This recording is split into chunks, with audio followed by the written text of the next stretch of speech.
recognized symbol of excellence in sports entertainment.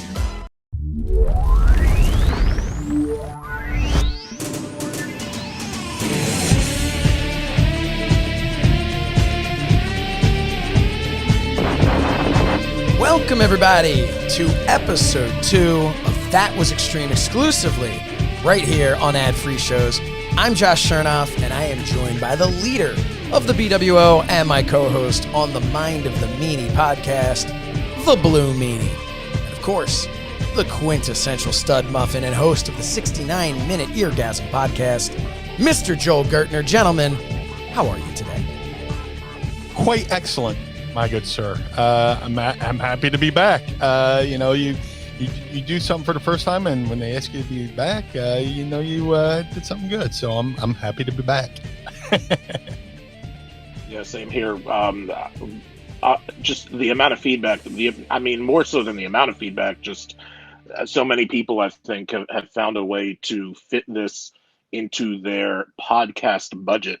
So many people, even people who are big podcast fans, who are already consuming 3, 4, 5, at least that many podcasts a week, have found a spot in their podcast heart for us and had some very complimentary things to say about the first show. And like Meanie said, that's a great thing. Yeah, it was definitely overwhelming, the response that we got. And that's why we're here now on February 1st, 2021. This is going to be a monthly tradition here on Ad Free Shows. And of course, the reason we are here today is to talk about one of the more fabled events in ECW history, the night the line was crossed. Now, some people may realize neither of you were a part of the company at that time, but I think it's fun to look back at a time when you were just fans, and hopefully you can give us some insight into the people involved. We will also have a special guest at the end of the show to come on and talk about what it was like to be a part of the company. So, all right, let's get started. Let's roll. It's February 5th, 1994. We are just shy of the 27th anniversary. The commentator for the night was, of course, Joey Styles. The ring announcer was Bob Ortiz. Attendance was said to be approximately 1,000 people, selling out the ECW Arena. A dark match that was not included on the VHS release or the network. The previously unnamed 911 defeating Chad Austin. Any fun 911 or Chad Austin stories from either of you? For me, leading up to 911 being called 911, he was simply Sabu's handler. Mm-hmm. Whether it was on TV, commentary, ring announcing. 911 was a good dude, man. He's a big dude too. Fun-loving guy. Fun-loving guy. And overall, a staple of the Northeast Indies up until that point. We always talk about like how Northeast Indies had a crew, and he was part of that crew. But yeah, 911 was a funny guy, fun guy. You would look at him and go, "Oh man, I don't want to see that guy in the on the opposite end of a dark alley." But once you got to know 911, you realize he was a big teddy bear. Joel, what were your interactions with 911 like? I took a chokeslam from him once when I was doing the ECW tour of every babyface's finisher. I took a chokeslam from him once. I think it was there. Or was it on? I'm pretty sure I took a chokeslam from him once. I remember I'm sure I did, because I remember how he took. He would talk to you kind of on the way up and as you're up there, and he would just be like, he would make sure that you were ready for it. He was and it's something, if you watch him work, you won't always see him do it, because that's the magic of the business, and he's Sure. a pro. And of course, in the truck, if they'll cut away. Just because you don't see him do it doesn't mean he's not doing it. And that's kind of part and parcel of what wrestling is. But he was very good at protecting people and letting them know that, are you ready? I'm ready. Let's do this. And it was just, not to say I was blessed and I was protected on, I want to say, every finish and every major move that I ever took. It might have been known that I was untrained, and therefore I knew the basics, like, chin down, protect your neck, tuck your chin, that kind of thing. Like, I knew what there was to know, but I didn't know much. And I think some of the boys knew that, so everybody protected me. But I do remember with 911, like Meanie said, how he came across as such a, brutish biker, leather-clad, salty, mastodon. And when you were working with him, he really treated you not as something that he was throwing around in that moment, but as a coworker and as a person. I might also want to add, it just dawned on me. I actually got chokeslammed by 911, and at the time, it hadn't been planned. I kind of improv'd on my own. I don't remember the segment right off the top of my head, but I remember I was in the corner, and everybody's feeding in, and he chokeslammed the last guy.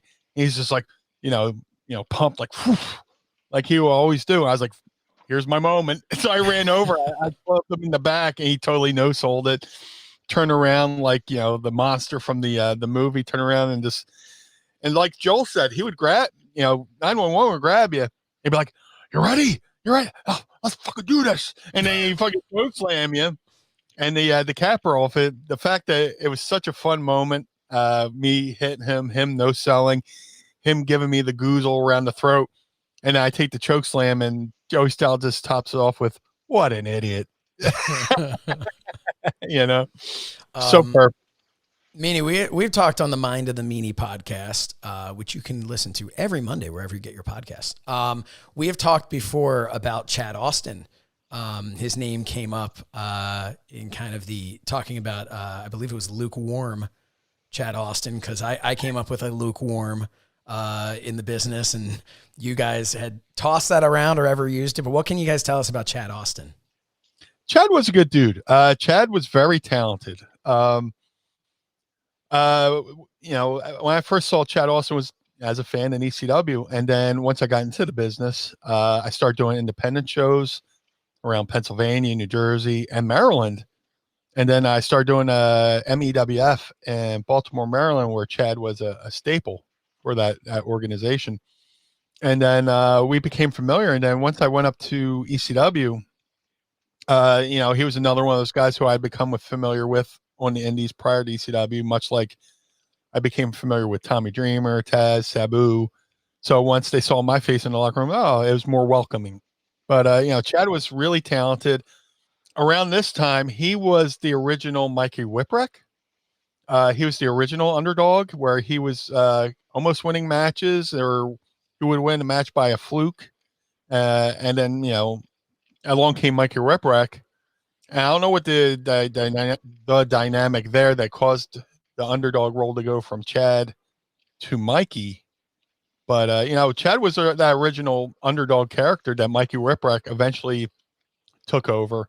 And then, like I said, last time Chad was in ECW was much later, when myself and Chad tag teamed, because the night before, it was supposed to be Stevie Richards and I against the Gangsters at the ECW Arena, but the night before, Stevie Richards had his orbital bone broken. First day with the new mouth. Sorry, at the in Reading against Rob Van Dam. So the next night, instead of me and Stevie, it was me and Chad Austin.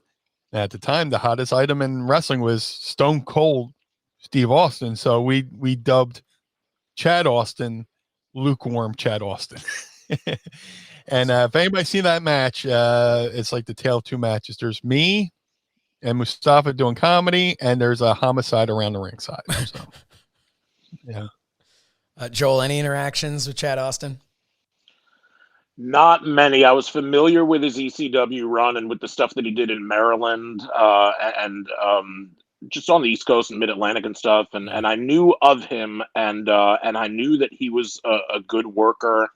And I know that there were, I think, some people in the ECW locker room that questioned him as far as his attitude. And I think that might have gotten in the way of him getting over on his work's merit. But I don't believe I worked a lot with him on the indies. I don't think our ECW ships crossed. So I think the only contribution to this segment that I would have is that the wrestling promotion that I ran, MXW, when we first started in 2004, 2005, we too had a lukewarm that we considered. I wanted to do lukewarm Luke Boston with Luke Hawks. And because our shows were in Connecticut and we had so many fans coming from Massachusetts, I wanted to make sure that lukewarm Luke Boston was, of course, from Boston, Louisiana. And never quite worked out with the travel and the trans and the whatnot, but we almost had our own lukewarm as well. So you, Joel, actually, you worked with a company, TWF, that I ran. We had a lukewarm John Brody. That's right. I remember you brought me into for the announcing for that. Yeah, that's right. Yeah. That was a fun experience back when you were what, 16, 17 years old? I think it was 19 at that point, but Wow. I looked about 14. So yeah. I was about to say, with the youth, vim, vigor, and passion for wrestling of a 16-year-old, but yeah, man, that was a fun night. I still have all of that except for the youth. All right, so the WWE Network version begins with a message from Eastern Championship Wrestling president. That's right, Eastern Championship Wrestling. That's where we are. President Todd Gordon. He talks about being ECW being accused of being the hardest hitting, bloodiest, goriest, most hardcore, violent promotion in the history of America, and encourages everyone to watch the video of the February 5th, 1994 event. He says it was the night the line was crossed, which of course we know would become the name of the event. And at the end, he reminds everyone that Eastern Championship Wrestling is not for everyone. What can you guys tell us about Todd Gordon? It's a name that everybody has heard, but while even fans, who were never around in ECW days, they all know Paul Heyman was in charge, and a lot of them might not know exactly what Todd Gordon's contributions were and what he meant to ECW. What can you guys tell us about Todd? Well, for everything you hear about Paul Heyman, you can attribute to Todd Gordon, especially in those early years, because if there wasn't no Todd Gordon, there's no ECW. ECW itself was born out of the ashes of the Tri-State Wrestling Alliance here in Philadelphia, which was one of the premier independent promotions in the late 80s, early 90s. And you can say a lot of the lineage of Tri-State Wrestling Alliance evolved into ECW. To give a little brief history, Todd Gordon was part of Tri-State Wrestling Alliance as a backer, ring announcer, and all that good stuff. And that was Joel Goodhart's Tri-State Wrestling Alliance, which was born out of Joel Goodhart's wrestling radio show here in Philadelphia on 94. Well, back then 610 WIP. Every morning they would have wrestling radio, and Joel would have Todd Gordon on, and then through that, Todd became more involved with Tri-State Wrestling Alliance. And, he became, Tri-State Wrestling Alliance started working with Todd's charity of choice, which is Variety Club, which I believe he's still a board member of. When when Tri-State Wrestling Alliance closed, there was a meeting in Todd's store between Todd Gordon, Bob Ortiz, his wife Lex Ortiz, and Larry Winters. They're like, man, there's a void missing here in the wrestling landscape. They missed going to the Tri-State shows every month and having something to do. And within that meeting in Todd's office at Carver W. Reed here in South Philadelphia, which is the fourth oldest business in the history of Philadelphia, the brainchild of ECW was born.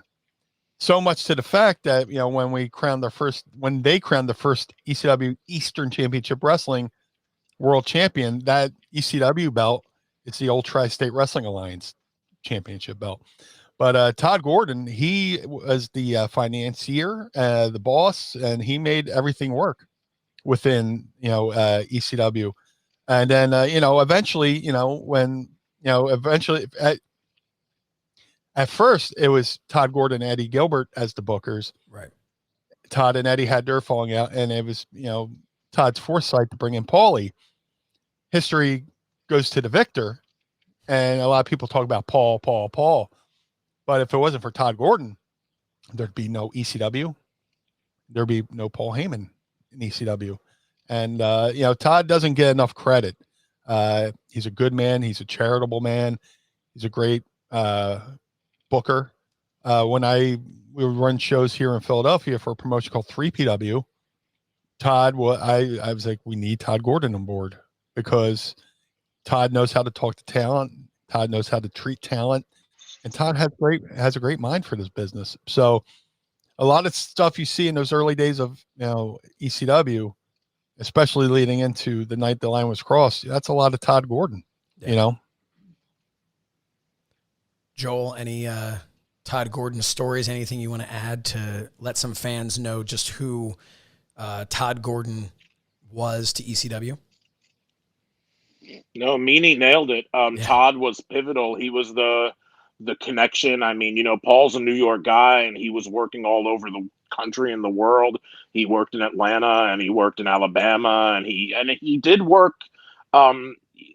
He did work in the Philly area, in the Pennsylvania area. Ironically enough, perhaps for the precursor to Tri-State when he worked with, I think, NWF, right? In the mid to late 80s, the Mike Dano promotion or whatever. So not to say he was completely foreign to Philly, but Paul was a New York guy, and he was here, there, and everywhere, and a journeyman, and making his personal name in the business. The like Meanie said, just the tie-in and the established connection with the Philadelphia scene and the Philadelphia wrestling scene came from Todd Gordon, and Todd Gordon was very much a part of the company until he chose not to be. I know we would get paid with paychecks that had the corporation name on them. They didn't say ECW, but they said HHG Incorporated. And HHG, we were always told, stood for Heyman, and Gordon. So Todd Gordon was pivotal within the company. Always somebody who was there in various facets, and always somebody whose voice mattered and who had a passion for the company. Todd was over to the point where the fans would chant Todd is God. And if you could think back to the early 80s and all those classic signs you would see at like ice hockey games, at the Philadelphia Spectrum, with the Flyers and stuff like that. We had those signs at the ECW Arena, and there would be big signs to say Todd is God. Todd is God. And he was super over with the fans. So perfect name for a commissioner too, right? Like fresh out of Batman. Oh, Todd Gordon. Yeah, Commissioner Gordon. Yeah. Absolutely. Good point. So the show begins differently than one who's familiar with later years of ECW might think of an ECW show. The show begins with Salvatore Bellamo entering the ECW arena, throwing toys to the kids in the crowd. So if that statement doesn't tell you how different this version of ECW was. Between the camera quality and the red, white, and blue ropes, it almost looks like you're watching the late 70s WWF when you look at this. It doesn't really remind you of ECW as it would later be. But next out is Mr. Hughes, managed by Jason, who is sporting a Joel Gertner-esque look with a sport coat, bow tie, and no shirt. This match was something out of the main event of like Wrestling Challenge, if you ask me. It was very much like a punch and kick, old school 80s style WWF match. Again, as someone who didn't really get into ECW until 96 or so, this was just such an incredibly different product watching this back this past week. The match lasted just over 5 minutes with Mr. Hughes picking up the victory with a sidewalk slam, as Joey Styles said, although it looked like it was more of a choke slam from where I was sitting. Of course, this was after Bellamo was tripped by Jason. Did you guys ever have a chance to work with Sal or Mr. Hughes? I know you obviously crossed paths with Jason. Meanie, you even wrestled Jason, which you can talk about as well. But Salvatore Bellamo and Mr. Hughes, what can you tell us really about all three of them, Jason as well? Joel, let's start with you. I didn't get a chance to. Well, Jason, I think I stole the look from him, so I'm going to give love and respect. But chronologically speaking, I think I definitely took a part of the look from him. Down to that teal jacket, man, that teal suit. I didn't realize until you watch some of that stuff from '94, and I'm like, man, I've got that thing hanging in my closet. Not that specific one, but a different one that I bought a few years later. But yeah, wow. Yeah, Jason was kind of before the quintessential stud muffin. There was Jason as a heel doing the the silver spoon punk I dress better than you gimmick. How do you like my suit? And getting over and getting all sorts of heel heat. Mr. Hughes being built here on the undercard, getting a big win against an established name, a fan favorite, somebody who in the World Wrestling Federation was an undercard hero, and somebody who's wrestled all around the world, Mexico, Japan, Europe. I didn't get to work with Bellamo. I don't think I've worked on the indies with Hughes. I've met him at a few conventions. I get along really well with him. He's a super cool guy. He's lost a lot of the weight now, and it's just really, really surreal, right? That it's the same person. He looks completely different, but he looks great, and he looks really put together and in good shape, and he's a super cool guy. Bellamo passed away about 2 years ago, I want to say, this time of year, I think. And in his late 60s, he had some medical conditions. I used to love watching him on WWF TV. He was thought to be at one point the next incarnation of Bruno Sammartino. He was going to pick up the torch and be that Italian babyface for the 80s. I think until, and I can't speak, I wasn't there, but my guess is they realized that they weren't relying so much on ethnicity. They still did rely on race. They had Junkyard Dog, they had the xenophobic stuff that they did with Kamala. So not to say that they didn't rely on ethnicity at all, but, back in the day, they wanted a top Italian babyface like Bruno, a top Hispanic babyface like Pedro for the Puerto Rican fans. And I think they thought that they needed that. What they got was somebody who was a great hand and probably a super reliable guy and an unbelievable performer and an asset to the company. But I think they figured out that when you have Hogan and when you have this one and that one, and you're making all sorts of, you got Jake Roberts and Rick Rude and all these over-the-top characters that are being not built on their ethnicity or geography, I think they probably realized that what they thought they could have got from Sal Bellamo in 82, by the time it came 86, they realized that they didn't quite need that anymore, and he unfortunately got pushed down the card with it. But worked the most out of the three with Jason. Actually was a close friend of Jason's. We lived in the same town, Waterbury, Connecticut, so we would hang out. I would be over his place a bit. And also very good guy, super good guy to me. One of the first people I knew coming into the business in 91, in the gym in the school that I was being trained out of. Some of those guys were Devin Storm and Chris Canyon, Jason, Danny Inferno. That was the crew in the early 90s. But yeah. Meanie, we mentioned you had a match with Jason. What can you tell us about all three? But let's start with Jason. What was your relationship like with him? Jason was awesome to me. And as time went on and you see how Jason looks back at certain people in the business, Jason is a straight shooter. He doesn't, hold anything back. So the fact that he was cool with me and treated me well means a lot. There was a time in ECW when I was, Stevie had gone to WCW, myself and Nova were on our own, and Paul needed to, before that, me and Nova were kind of riding the bench for a little bit because Raven went to WCW. Stevie had gone to WCW. The natural thought, for Paul was, Meanie and Nova are going to go to WCW. So we rode the bench for a little bit. But once Paul realized we were there for the long term, he started, reestablishing us and myself in a series of singles matches with Jason. And he told Jason, go out there and, get the best out of Meanie. And he did. If you can't have a good match with Jason in that era, especially, you just can't have a good match. And there was plenty of times where, I distinctly remember a show in Queens where Paul Heyman started a Queens show with Jason versus Chris Chetty. And Paul came back from watching that match and goes, that's how you start off a show. So Paul knew he can rely on Jason to be a great talent in the ring, whether it be a manager, be a second for Just Incredible. He was there in the beginning, when Paul started booking his own talent. You see some of that talent coming over, you want to book, folks you're familiar with. Paul was familiar with Jason. He was familiar with Mr. Hughes from WCW. And I'm sure he's familiar with Sal Bellamo from WWE. Paul was a WWF ringside photographer. I'm sure he shot Sal Bellamo in those early days of his career in WWF. So, and that's another thing that's mind blowing about seeing Sal Bellamo in the early days of Eastern Championship Wrestling.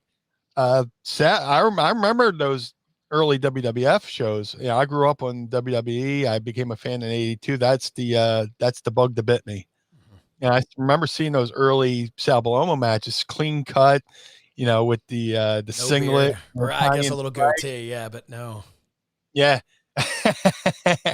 But then he comes to ECW and he looks like the Wild Man. And he's coming to the ring with the I want to say not a Viking helmet, but a Roman helmet, and he's got the garb on, and I think he borrowed a little bit from the Mummers. At first I thought he was, I thought he raided the Mummers closet with the attire he was wearing. But yeah, he said very different than what ECW would go on to become. Yeah. This match was definitely a WWE house show match. There's some matches in here. When I rewatched, I was taking notes. I don't want to get ahead of myself. Where I was like, yeah, this feels like a WWE kind of house show match. Mm-hmm. Well, not a bad match, but two big lumbering guys who are agile, who can punch, kick, a lot of good stuff. That was kind of like the point that I was making when I think I said it was almost like a wrestling challenge main event type thing, because you had two stars for, maybe one larger than the other or whatnot, but you had them in this match. So it wasn't like an enhancement match, but it was very much that feeling of just, we're going to come out here. Here's a punch. Here's a kick. Maybe we have a crazy high spot of a clothesline, like that was really what it felt like. So different from other aspects of the card. Yeah, it was definitely different than what WWE. It might have been along the lines more of what I would go on to become, because Sal was kind of like that lovable character throwing, toys out to the crowd, stuffed animals and stuff like that. And I later on I would become the fun, lovable character in ECW. So I could see myself in that character. But Sal Bellamo, man, he traveled the world, veteran. He was all over the world. He wrestled everywhere. And when he passed away, I was sad to see him gone, because I did some independent shows. We never, directly wrestled with each other, but we shared a locker room here and there. Great guy, sweetheart of a guy, soft-spoken, and kind of reminds me of like a De Niro character, a Robert De Niro character, with the beard and the long hair, or something like that. But getting off in the weeds there. But definitely Sal Bellamo, big part of my childhood, part of my career, and sadly missed. Next up, we have a double dog collar match. It's the Sandman and Tommy Cairo versus the Pitbull and Rockin' Rebel with Jason. Jason is back out here again, wearing a new outfit this time, featuring flesh tone pants. So there's that. Great line by Joey Styles. He says, ECW, it's not for everyone, but you won't find me anywhere else. And I live in Stamford. How about that one? Which I thought was just fun. He mentioned living in Stamford a couple of times during the show on commentary. The biggest takeaway for me from this match is how different the Sandman is from what would become the ECW icon, the Sandman. This is very much the surfer Sandman. I mean, he's wearing his wetsuit. This is what I love about going back and watching these old shows and seeing these people who would become mainstays in the 96, 97, 98 era of ECW, potentially, the height of ECW. Man, the Sandman, what a different character.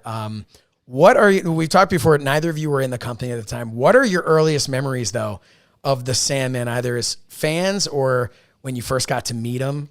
What are your earliest memories of the Sandman? My early memories of the Sandman come from the days of the Tri-State Wrestling Alliance. Like I said with Todd Gordon, being a strong, being a part of the legacy of Tri-State Wrestling Alliance bleeding over to ECW. This match right here is a prime example of what a Tri-State Wrestling Alliance match would have been back in the day with, Sandman and Rebel, Cairo, Pitbull. My earliest memories of the Sandman were always good ones. I had seen him wrestle as a fan.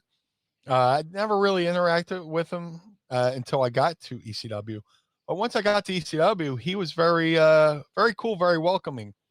And once you get to know Sandman, like Joel and I have said before, Sandman's really cool depending on how you approach him. I speak fluent Sandman. And, so the fact that he welcomed me into the locker room in ECW meant a lot because he was a straight shooter as well. I distinctly remember a match at Lulu Temple. And oddly enough, it was Mr. Hughes. I forget who Mr. Hughes was wrestling at that time, but Mr. Hughes was asked to do the job, put somebody over. I mean, it was a competitive match, but he was asked to lose. And, it was one of those deals where it was a 1, 2, 3, and the wrestler kind of half kicks out at 3. Yeah. And when Mr. Hughes came to the locker room, it says, if you're going to do a job, do a job. Don't do that half kick out shit. If we're going to lose in this company, we're going to lose cleanly. Wow. We're going to lay down 1, 2, 3. And he set the edict for, the locker room. If somebody's going to put you over, if you're going to put somebody over, put them over. Yeah. No half-ass it. So, when I came to ECW, and then there's a match where I had at ECW Arena where I was working one of Sabu's proteges, a guy named Judge Dredd, who had a cup of coffee in ECW or maybe an espresso. And we did a match and we get to the back of the locker room and Sandman comes up to me and goes, "Hey, good match out there. I can't say much for the other guy, but you did okay. Good stuff." And he didn't have to. Yeah. He didn't have to say anything to me. He's one of the top guys in the locker room. And here I was, this new guy, in a half shirt and Daisy Dukes and blue hair, trying to make his way in the company. And he complimented me. So my thoughts of Sandman have been all positive ones, except for the cane shots. I kind of deserve those, because there's a night in Reading where I was supposed to moonsault Sandman. And Stevie placed him. I get to the top rope and I look between my legs. I go, "Oh, he's too far out." I'm at the point of no return. I'm trying to signal to Stevie, push him in. No, I was like, well, I can't get it down because then the crowd will shit on it. So I do it and break Sandman's ribs. And even when I broke his ribs, he really didn't say anything to me or complain. I felt it with the Singapore cane, but he never bitched. He never complained. For everything, people go, "Oh, he's just a drunken brawler." He had a good mind for the business, especially after coming through his war with Raven, who, if you can't have a good match with Raven, you can't have a good match with anybody. But all my early memories of Sandman have been really, really good to this day. Still a good friend to this day. Joel, when do you first remember seeing the Sandman? Well, when I first started working with the company, I think I hadn't worked with him in the Indies, so I think September of '95 is when I first met him. And I've been caned by the Sandman. After getting caned by the Sandman, like Meanie was talking about, I got some respect from the Sandman. I think he brought over something on the order of 18 beers and was like, "Have as many of these as you want." 17 of them were for him.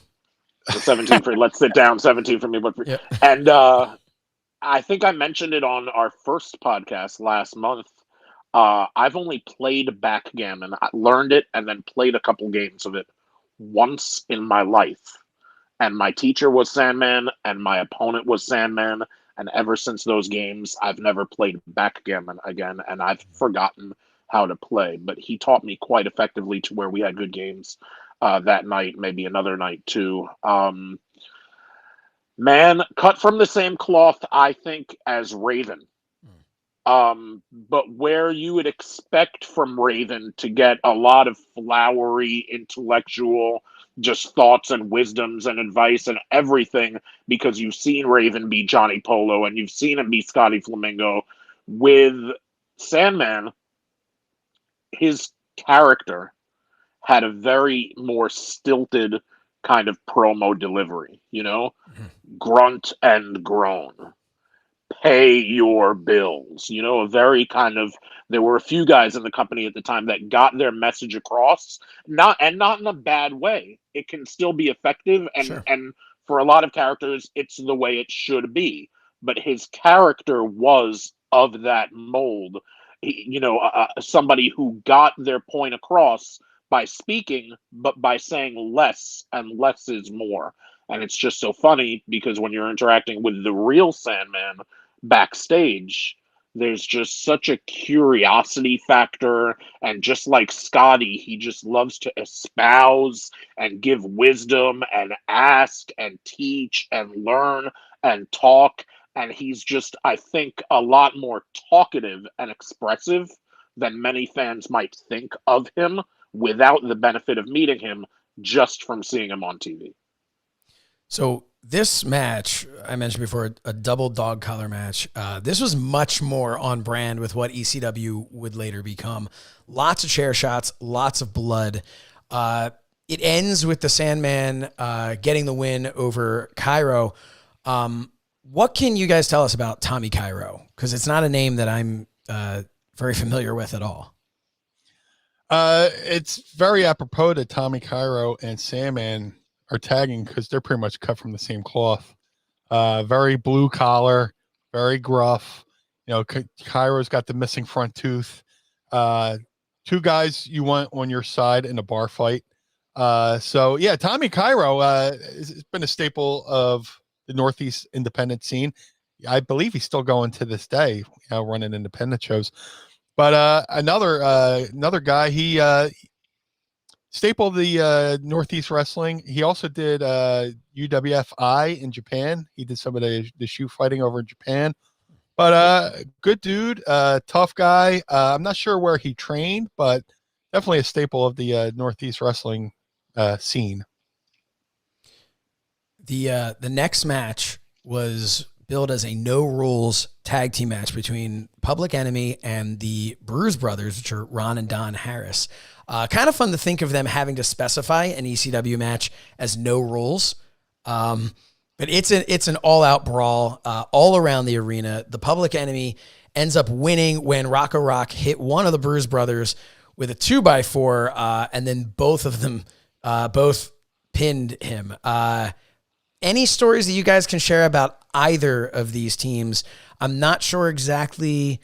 I know you were there with Public Enemy, but I'm not sure exactly if you would have crossed paths or not with the Harris brothers. Joel, we'll start with you.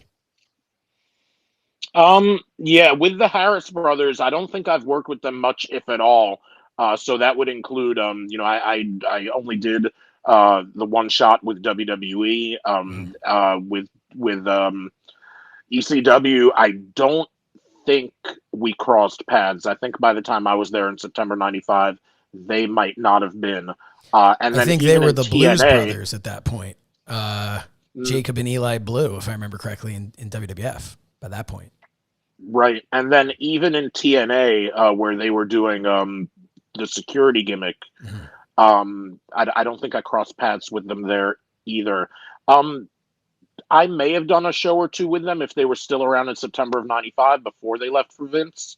I remember meeting them, and I don't think I worked with them on the indies, so it could have been in ECW, and just chronologically, not sure. But cool guys, big guys, down-to-earth guys, could work. Definitely great workers for their size, and great at what they did. Public Enemy, man, the Dudleys had their day with Public Enemy, and got to work with them. Knew them from the New York, New Jersey indie scene. Knew of Johnny Grunge, who was Johnny Rotten at the time. There was a tag team in IWCCW called the Equalizers, Zip and Zap. He was one of them. So knew of him, but didn't really get to know him until ECW. Rocco Rock, Ted Petty, I actually promoted a wrestling show in my high school's gym during the summer when they had summer camp as like a during the day event for like a couple of hours at the end of a camp day for the Wow. day camp kids to be at, and used a friend of mine, a groomsman of mine, Eric Anderson. He was an extra. He was talent for ECW in the early days, and we got to know each other. He had moved from California, and when he came over, we got to know each other. He was working as a teacher at my school, and I was a student at my school. So we would walk the halls my senior year, me a student, him a teacher, and then on the weekends we would be at the Lower East Side Wrestling Gym, and I'd be managing him. But yeah, and Teddy Petty, Rocco Rock, the show that we did at my school in the gym, he was the one that rented us his ring. He was the one that wrestled Eric Anderson in the main event. I got to give him a unique ring name that he only used that once. He was the technician Tommy Savoy, doing like a heel Bret Hart gimmick, and we made him the New York State champion so that Eric Anderson could take the New York State title off of him. Where'd that name come It from? was Where, well, like from, I don't know, from the back, maybe the middle of a very cluttered mind that just I don't know. But yeah, he was great, man. Teddy was 10 years older, I think, than anybody would ever have known from being around him or from looking at him. He was very, very experienced, but I believe he started in the business in the 70s, not the 80s. Just very, very experienced, had been around, had worked a ton of indies, met a lot of people, and done a lot of things even before ECW. In Jersey on the indies, he was known as the Cheetah Kid. He worked under a hood. If I remember correctly, he made his own gear. He sewed his own hoods. He made his own gear, which means he probably made gear for a bunch of the boys. So out of all four guys, I was probably most familiar with Teddy Petty. But yeah. Meanie, did you have any interaction with the Harris brothers in your career, and then of course Public Enemy? Yeah, the Bruise brothers, Ron and Don Harris, they were in ECW right as I started in '95. They were briefly a part of Raven's Flock. I distinctly remember. I remember a match where, or it was not a match, but it was Raven and Sandman having they were facing off in Jim Thorpe, Pennsylvania, on the mountaintop, and the boys were just like, it was me, Stevie, Raven, and the Bruise brothers just laying Sandman out. And Sandman had one time or another caned the Bruise brothers a little bit too hard. So they laid into Sandman like I hadn't seen somebody laid out to that point. Not brutal, but enough to where, Sandman was like, oh, maybe I'll ease up on the cane. Ron and Don Harris, good dudes. For the brief time I worked with them in ECW, one of the few twins that I could actually tell apart if I was in the same room with them. I have some kind of gift like that where if I'm familiar with a pair of twins, I can eventually figure out. I think that comes from years of being around Nova and Donnie B. My tag partner in BWO Hollywood Nova has an identical brother, Donnie B. Back to Public Enemy. We've talked about real quick. We talked about on our podcast before when I met Donnie B, and I was like, "Hey man, I just seen, hey Nova, good to see you." And he's like, "Oh, I'm not Nova, that's my brother." I totally thought he was ribbing me. I was ribbing myself because I basically flat out told him, "No, okay, yeah, your brother." So it was an embarrassing moment when I was smartened up by some other people, but just wanted to throw myself under the bus and share that. But yeah, you were saying Public Enemy? Public Enemy, well, just like Joel, I had known of Teddy before ECW through his work as the Cheetah Kid. I had seen him on local independent shows in Jersey. I'd also seen him on tape from when he would work in Japan. I believe it was New Japan. So I was very familiar with him. And a little inside baseball, when it came to ECW, those early ECW rings were owned by Ted Petty. He also had a side business where he owned several rings and would rent them out. One notoriously one being a ring he owned that had the ring canvas said Studio 54 on it. So when anytime they had pro wrestling at Studio 54, it was Ted Petty's ring or a ring Ted Petty had acquired. So there's a couple of early ECW shows where the ring canvas says Studio 54 on it. If you go through the early archives and stuff like that. Teddy and Rocco were great. They're the example I try to set for where you could be lighthearted yet mean and tough at the same point. Because a lot of the stuff they would do would be like they would do the Fred Sanford, oh, you big dummy Rocco, oh, oh, Johnny, oh, you done it again.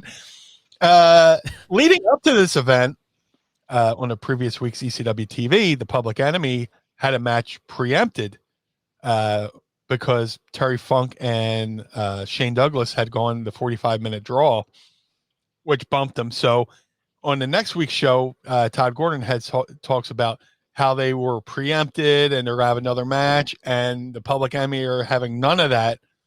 And they jack Todd Gordon up against the wall. And Todd Gordon goes, you get your hand on me. He's like, oh, what are you going to do? Call the police? You're going to call the police and all this stuff. And then, eventually Todd goes, no, I'm going to book you in a match. Oh, against who? And then against the Bruise Brothers. And they go, the Bruise Brothers.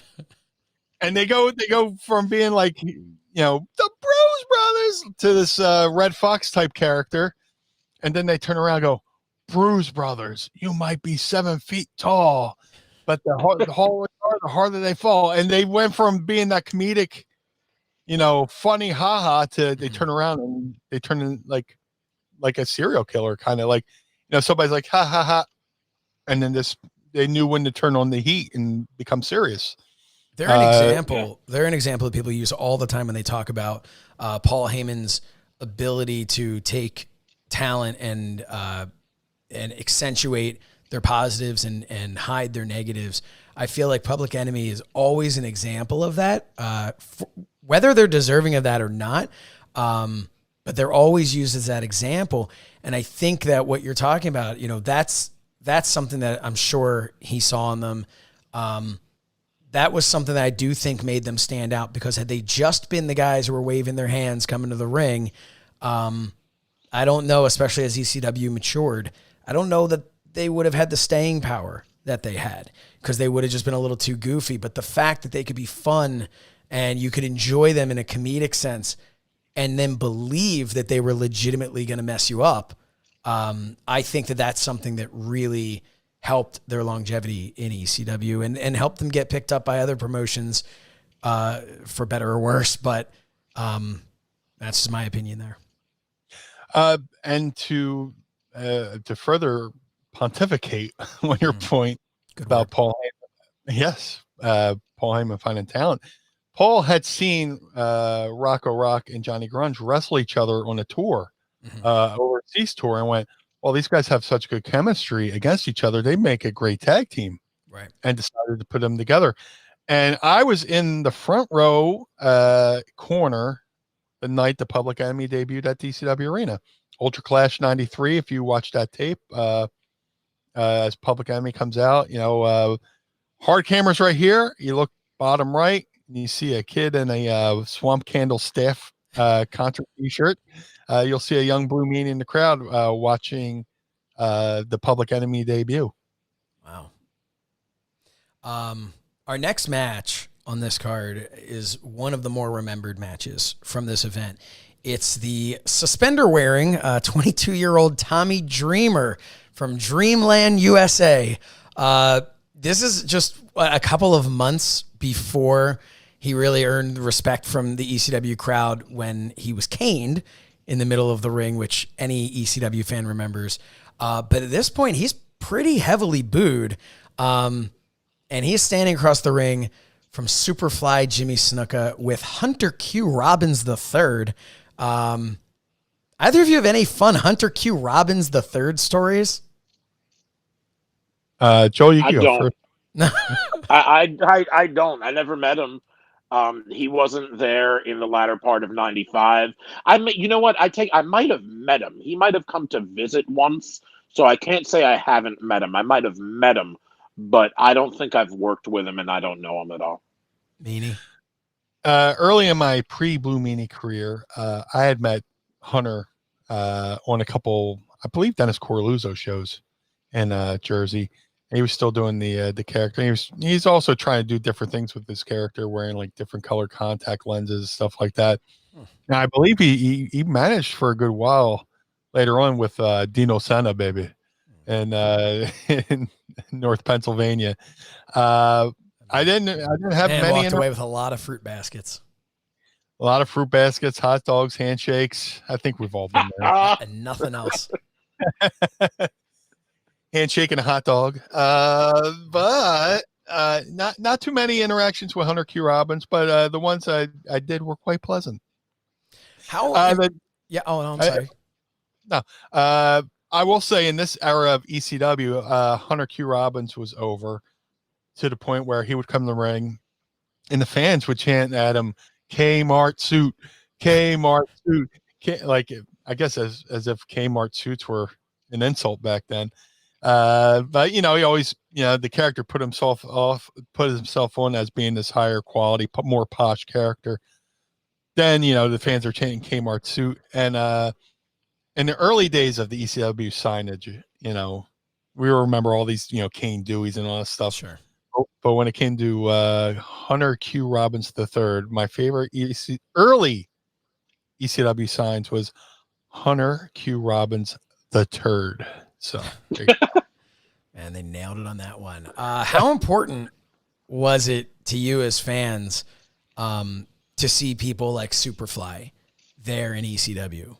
Now, a lot of people are familiar with, you'll have an indie promotion who they book a name that you just saw in the last year or two on WWF TV.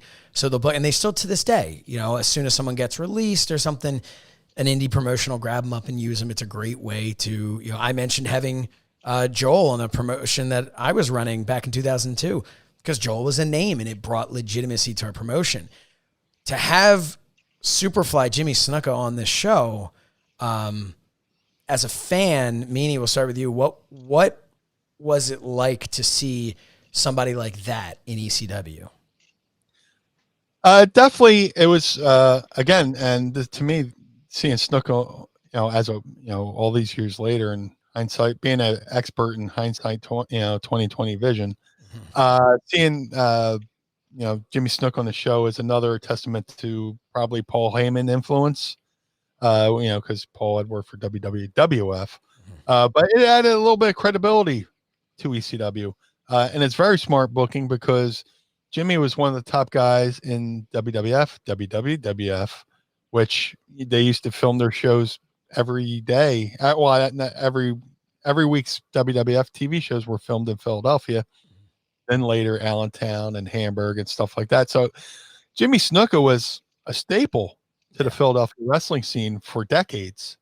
So to bring him into ECW, a brand new company, and I believe he was ECW TV champion, ECW heavyweight champion, lended credibility to the belt because there's name talent attached to it. I believe he's working a little bit heelish here. I was going to talk about that. It was interesting to see Snuka in Philadelphia working heel because he had been a perennial babyface, with the "I love you" signs and all this stuff. And I remember as a fan going to some of these early ECW shows, and the fans were kind of giving it to Snuka, with some colorful chants about, stuff you can only see on Dark Side of the Ring. And so the fans gave it to him as a heel, but it was good to see Snuka in here. It lended credibility. Snuka was there in the early days. Tito Santana was there in the early days. Don Morocco was there in the early days. So you're luring the fans in to watch your show to see the Snukas, the Tito Santanas, Don Moroccos, but underneath it, you're hooking them on to new talent like Right. Sandman, like JT Smith, like the Pitbull, and all the local tri-state wrestling talent. You know, One thing that I wanted to say was I'd taken note of was Joey Styles kept referring to ECW as NWA Eastern Championship Wrestling, which I know is what it was, but that's just another one of these things. You're seeing Superfly Jimmy Snuka out there. Yeah, you hear Joey Styles calling it the NWA Eastern Championship Wrestling, and you just almost feel like you're not even watching ECW.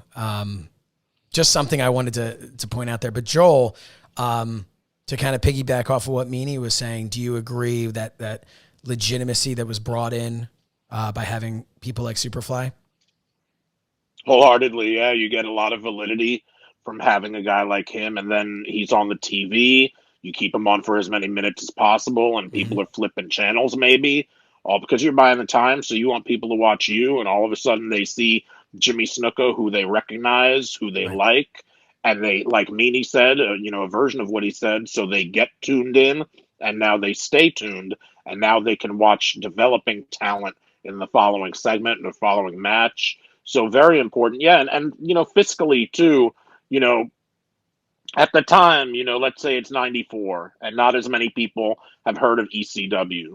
And wrestling itself is completely in the shitter because it's pre Nitro and it's pre the Monday Night Wars. So like the first part or the first half of the 90s after WrestleMania 6 was not very kind, whether it was the steroid trial, the sexual harassment. It was a lot in a very short condensed period of time. So now you've got watching Sports Channel Philadelphia, a 15-year-old kid who wouldn't be able to get to the arena otherwise is flipping channels. He sees Snuka. He stops. He watches the whole show, and he says, "Dad, there's this wrestling show coming up on Saturday at the ECW Arena. Do you want to go?" And the dad goes, "Well, who's going to be there?"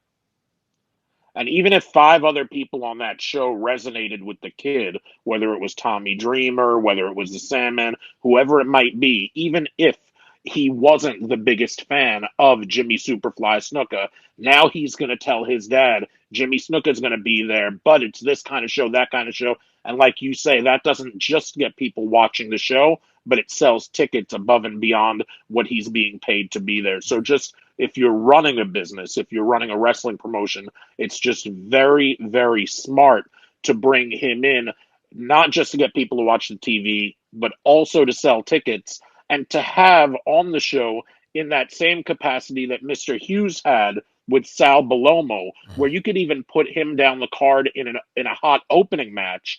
That's a WWF style. That's what we called it. I think, Josh, you called it before, a throwback. Because if you don't want to do ECW all the time, if you want to build to the violence, if you want to build to the hot chicks, if you want to build to the lucha, if you want to build to everything that ECW was that was better and different than what the early 90s top 2 were presenting, you could open up with a match like a Bellamo Hughes or like a Jimmy Snuka versus somebody where it could be, like you said, red, white, and blue ropes, dark shrouded arena. This reminds me of my dad's wrestling. And then you get what reminds you of wrestling as it should be in the present and as it might be in the future. Perfectly put. And if I can tack on to something, because I don't know when we'll get a chance to talk about Hunter Q. Robbins III again. He was Sabu's first manager in ECW. When Sabu debuted, he was managed by Hunter Q. Robbins III. And then as Paulie saw how over Sabu was, how awesome Sabu was, he was like, I think I'll be his manager from now on. And they got an angle backstage where Paulie pretends to buy the services of Sabu away from Hunter Q. Robbins III. And to your point with Joey Styles and how odd it seemed to hear Joey Styles saying NWA ECW Championship Wrestling or NWA ECW. In those early years, the early year of Joey Styles being in ECW, he was not a fan favorite that we all know and love today. Up until that point, ECW had a play-by-play person named Jay Sully. lovingly referred to as J Six Pack Sully, local guy who was doing play-by-play for ECW, and then Joey Styles comes along, and as Joey Styles is doing play-by-play, they're doing inside the ring interviews, stuff like that. The fans were having a little bit of a go at him. There would be chance of like, Poindexter, nerd, and all this stuff. But as ECW evolved and went on, and people got familiarized with Joey, and Joey's play-by-play skills started standing out, and his character started coming through in his play-by-play, he became the Joey Styles that everybody grew to know and love. That, in the early days when he come to the ring, they were chanting Poindexter. But then when they would hit the ECW music in the arena and he would come out to do the intro of the show, the crowd was red hot chanting Joey, Joey, Joey. Much like a Tommy Dreamer came out, he was the good-looking babyface Italian.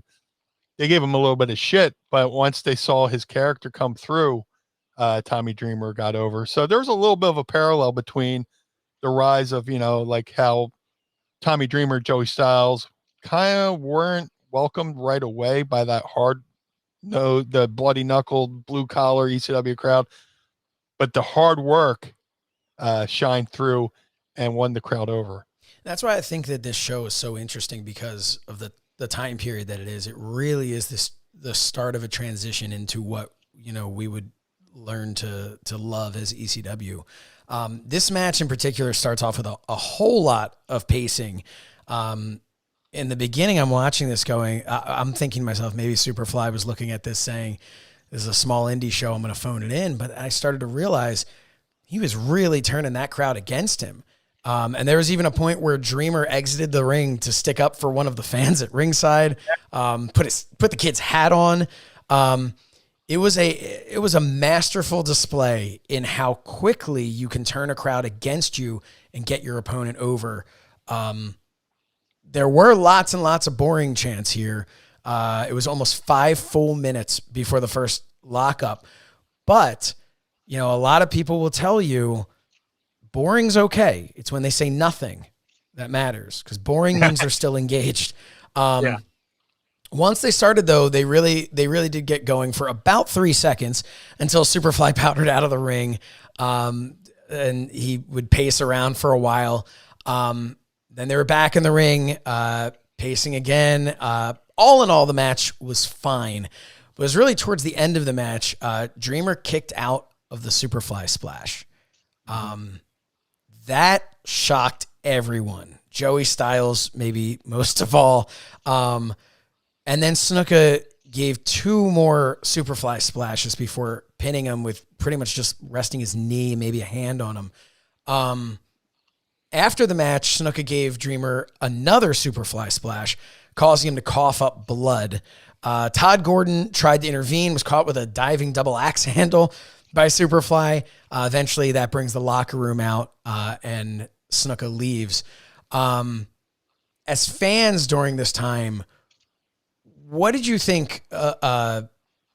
Dreamer, obviously, you'd both go on to work with him, but at this point, and who Dreamer was at this time, what were your impressions of him? Because clearly this match, we talk about some of the things later on in the card, but clearly this match was, in my mind at least, the start of Tommy Dreamer earning that respect, and Superfly allowing him to kick out. This isn't today where you got to hit someone with your finish 5 times before the match is over.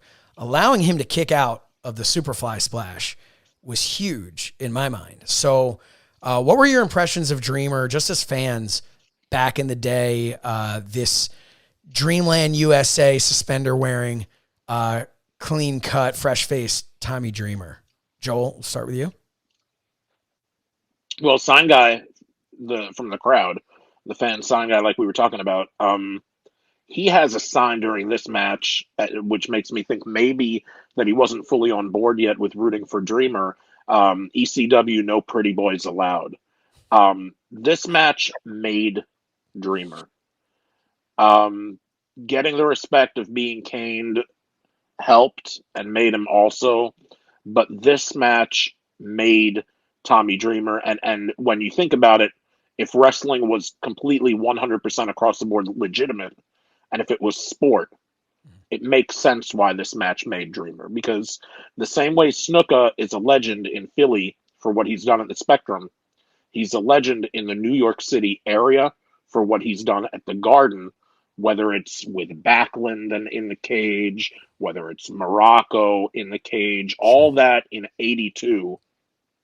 Dreamer at that time was an 11-year-old child, and he was that guy that went up to his dad and said, "Hey, wrestling at the Garden." And his dad said, "Who's on it?" And Dreamer would have said, "Jimmy Snuka." And they would have seen Snuka cut a promo about being at the Garden, and they would have said, "Let's go there." And Dreamer would have watched from one of the front rows Snuka do a splash off the top of the cage, and now he is the first person in the world to ever kick out of that splash. So, like it or don't like it, it's nothing that can be debated or should be. That match and him kicking out of the splash made Tommy Dreamer and carried him through 1994 as one of the top baby faces in a company that he should in no way, shape, or form have had any right, so for lack of a better term, to be a top baby face in Sure. 1994. Meanie. I had been familiar with Tommy Dreamer from my days of watching what was ICW then, International World Class Championship Wrestling, with the Savoldis, when they mixed, they brought in Kevin Von Erich in to say, okay, now it's International World Class Championship Wrestling. But I remember a young Tommy Dreamer being TD Madison on those old Savoldi TVs. And so when he came in the ECW, I was familiar with him. Good looking guy, looked great shape. He would have been, he's perfectly cut to be a WWF babyface back in the day, I would think, in my opinion. But that Philly crowd, that ECW audience, we love the Broad Street Bullies. We love, Bobby Clark with his front teeth missing. He got this pretty boy guy with the perfect hair and the big muscles and the Chippendale look, which is ironic because Sandman was an actual Chippendale. Dropping that knowledge. Yeah, let's not skate past that, Meanie. I think the people here at Ad Free Shows want to dive deeper into that. The Sandman was a Chippendale. Yes. Just elaborate. Just whatever you have to tell us about that, we want to know. We all know Bar Rescue, right? With John Taffer, the guy who goes into the bars. Yeah. John Taffer. Well, he owned a club, and he's infamous for opening nightclubs, whether all around the world. That's why he got the Bar Rescue gig. He had a club in Philly called Pulsations, and if you've seen Rocky 3 with like the robot and all that stuff, that was John Taffer's robot. John Taffer had that robot built for his nightclub Pulsations, which they worked in the movie Rocky. Coming back to Sandman, they would have a night at Pulsations where they would have Chippendale dancers, and Sandman danced for the Chippendales, pre-wrestling career. He had long blonde hair. He looked kind of like Stunning Steve Austin when Stunning Steve Austin had the long blonde hair. But I guess he was, young in shape and did some Chippendale dancing at Pulsations for John Taffer.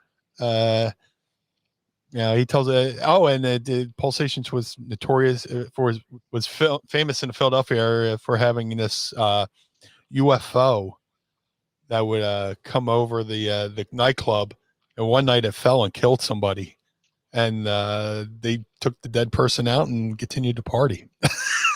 Stuff like that. So, mid to late 80s Philadelphia nightclub scene, John Taffer owns Pulsations, which essentially goes on to hire James Fullington, aka the Sandman, as a Chippendales dancer.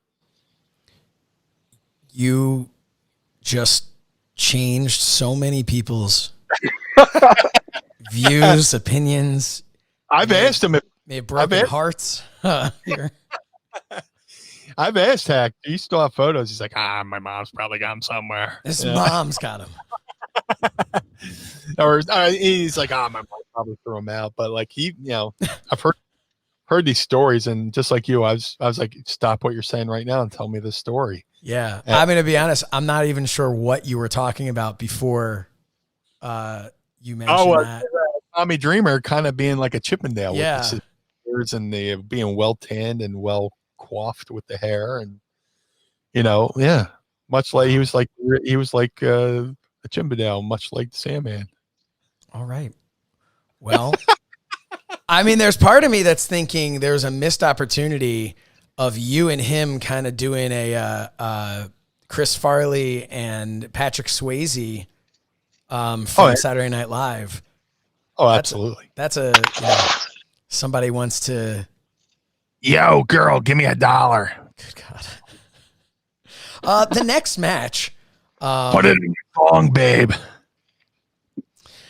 I don't even know where to go from there. The next match, Pat Tanaka and the original Sheik face off against the team of Kevin Sullivan and the Tazmaniac, managed by Woman.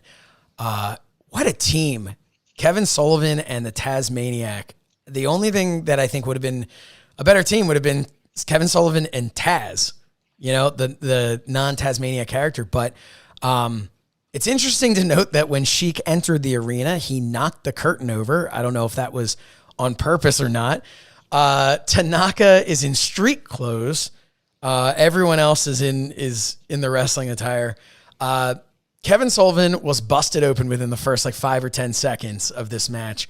But it was fun to see little glimpses of who Taz would become in his style. It was starting to be a little less Tazmaniac and a little more of what we were going to see down the line. The match ended after the Sheik threw a fireball at the Tazmaniac, enabling Tanaka to get the pin with a roll-up. I love just looking at this because, as you mentioned before, Meanie, we talked about, obviously, in the first episode with Barely Legal, Taz and Sabu. To see Taz wrestling the Sheik, which, I'll be honest, I didn't know ever happened. That was just kind of cool to see. Did either of you ever get a chance to work with the Sheik, the original Sheik? I never directly wrestled in the ring with the Sheik. But in my early career, when I would work for Sabu's NWA in Michigan, which was lovingly called, not lovingly, but appropriately called NWA Sabu, Sabu booked his uncle, the Sheik, on one of his shows. And Sheik was the real deal. Just like, in the early days of when he would run Detroit, the show would be going on, and then the Sheik would pull up in a limo, get out of the limo, and people would see the Sheik, and they're like, "Oh, that guy's got to be loaded, rich. He's a Sheik, But I got to, she came out of the limo. I got to shake his hand for a brief second, and I ran away because I didn't want to. I was in the business. I was a worker. I knew the business was a work, but I believed the Sheik was the Sheik. That's how convincing he was that somebody as callous and hardened as I was would believe that the Sheik was really going to stab me with a nail or a pencil or whatever he had in his boots. Now, when you shook his hand, though, did you give him the? Oh yeah, because I knew he was a worker brother. Yep. He wasn't a worker brother, but I got you. Hey, brother. Hey, I'm a worker, brother. But he was a worker, and I made sure to pay the respect to the Sheik. Gave him the fish handshake. Yep. But yeah, I got to be around the Sheik, and this was in 94, 95, Michigan, and people still feared him in the 90s. Oh, and also to bring some backstory into this match. Initially, this match was originally supposed to be Kevin Sullivan and Taz versus Bad Company for the ECW tag team titles. In the TV leading up to the go home TV for this show, Paul Diamond got laid out by Taz and Kevin Sullivan with a spike pile driver. And it led to Pat Tanaka calling into the studio and telling Joey Styles. Kevin Sullivan had cut a promo earlier with Taz, making fun of Pat Tanaka's dad, Professor Turo Tanaka, and saying how he owed him money and all this stuff. It was a great promo by Kevin Sullivan. So then Pat Tanaka calls into the TV show to Joey Styles and says, Oh, you want to lay out my tag partner? Oh, you want to make fun of my dad? My dad. I'm going to bring a man that, scared Kevin Sullivan back in the Florida wrestling days, where his dad was from. I'm going to bring the original Sheik, and that was the cliffhanger going into this match. So it seemed like a random pairing of the Sheik and Pat Tanaka, but it was explained, really well in the week leading up to the show. And if you're a young viewer or listener, and you don't really know what 1994 looked like, look at that scene of Joey Styles getting that phone call on what looks like the world's largest telephone while he watches on the world's smallest monitor. That, from a technological standpoint, there's 1994 for you. The next match, we have Philadelphia's own JT Smith versus Awesome Mike Awesome. And I'm going to be honest, I didn't remember Mike Awesome being in ECW this early on. Again, I didn't really start watching it until 96. Lots of power moves by Awesome. The most brutal part of this match, which is something I did remember seeing, I think it may have been in the opening, or I do remember seeing this, was when Awesome dove over the top onto JT Smith, whose back bent over the guardrail. Yikes. After absolutely no offense, JT Smith beat Awesome with a small package. Mike Awesome then power bombs the ref a couple of times, attempts to deliver a splash off the top rope when the top rope snapped. Awesome face planted and then got the hell out of there. Before we talk about the match, the participants in the match, Meanie, you ever have a rope break on you during a match? And how scary is the thought of that as a man who's known for a high-risk top rope move? The thought that you could be just about to launch yourself for the Meanie Salt and something like that can happen. I absolutely had a top rope break on me, and absolutely in the ECW Arena. It was during the era of when we were running shows with 3PW, and I was having this match with a great wrestler named Chris Crude, who was again, back to the Chippendale gimmick. He was a 400-pound big dude. Chippendale. Yep. Yeah, 400 pounds, suspenders, tights, and was over with me, and still over to this day. Yeah. But Chris Crude, I was wrestling with him, and we were in the go home. And the go home was going to be, I hit the ropes, tackle him, nothing. Hit the ropes again, tackle him, nothing. And then I do something to bump him. I go for the Meanie Salt move. He moves, hits me with something. I was going to put him over that night, 1, 2, 3, just to try to establish him in 3PW. Sure. So I hit the ropes, hit him, nothing. I go hit the second set of ropes, top rope snaps. And thank God I had the presence of mind. Like I hit, and the way I went over the second, let me preface this. I always bring this up. When I was trained by Al Snow, and he taught me to hit the ropes, always grab the top rope and pull yourself in. Never hit the rope, because, and it's so important for wrestlers to hold that top rope for instances like this. So you stay in the ring and don't end up in row 6 of the fans, and I've seen that, happen, after my training. But I hit the top rope, I hit the ropes, and the top rope snaps. And thank God my training, kicked in. And I remember I was holding in the ropes, and I bent over the second rope in such a way it looked like I hit my head on the ring apron. And, when something like that happens, you can either slink and play dead, or, get up and go, oh, what the hell, and get mad, and it just kills the moment. Thankfully, I had the presence of mind to hit the ropes. It broke. Looks like I whacked my head, and I melted. And thank God Chris Crude had the presence of mind to run and hit the ropes and hit like an Abdul the Butcher style elbow drop on me and I just stayed there 1, 2, 3. And after he even pinned me, he goes back into the locker room. He goes, I killed Meanie. And I stayed there and laid there. And John Finnegan, who was, ECW ref was one of our 3PW referees stayed in there. And he's like, "You okay?" I was like, "I'm just selling." So thankfully, it happened when I was hitting the ropes and not going for my moonsault. So when I saw, Mike Awesome go for this dive and the ropes broke, as a fan, you're going, ha, ha, ha, ha, ha. But as a wrestler, you're like, ooh, because I've been. It could have been disastrous. Absolutely. We talked in the first episode of That Was Extreme here on adfreeshows.com. We talked about JT Smith and how Meltzer was surprised at the reaction that he got in the dark match for Barely Legal.